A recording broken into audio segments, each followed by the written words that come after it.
আসসালামু আলাইকুম, কেমন আছেন সবাই? আশা করি সবাই ভালো আছেন। আজ আপনাদের সাথে আলোচনা করব হোয়াট ইজ এইচটিএমএল বা এইচটিএমএল আসলে কি। তো এইচটিএমএল যদি আমরা অ্যাব্রিভিয়েশন করি তাহলে আমরা দেখতে পাই যে হাইপারটেক্সট মার্কআপ ল্যাঙ্গুয়েজ। তো হাইপারটেক্সট মার্কআপ ল্যাঙ্গুয়েজ দিয়ে আবার আমরা যেটা করতে পারি সেটা হচ্ছে যে ওয়েব পেজ এবং ওয়েব অ্যাপ্লিকেশন তৈরি করতে পারি। তো চলুন আমরা একটু দেখি যে হাইপারটেক্সট মার্কআপ ল্যাঙ্গুয়েজ এবং ওয়েব পেজ আসলে কি। তো আমরা হাইপারটেক্সট নিয়ে যদি আলোচনা করি তাহলে আমরা বলতে পারি যে বা বুঝি তা হলো টেক্সটের ভেতরে টেক্সট অথবা টেক্সটে লিঙ্ক থাকে, সেটাকেও আমরা হাইপারটেক্সট বলতে পারি। আর যদি আমরা সেই লিঙ্কে ক্লিক করি তাহলে অন্য একটি ওয়েব পেজ নিয়ে যায়।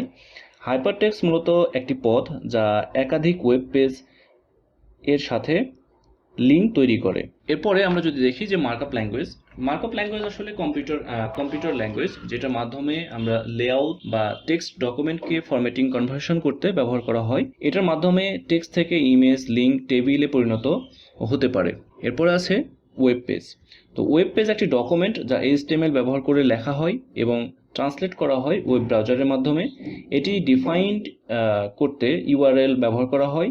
এটি স্ট্যাটিক অথবা ডাইনামিক টাইপের হতে পারে, কিন্তু এইচটিএমএল ব্যবহার করে শুধু স্ট্যাটিক ওয়েব পেজ তৈরি করা যায়। তো আজকে আমরা দেখলাম যে আসলে এইচটিএমএল আসলে কি, সেই বিষয়টা আমরা দেখলাম।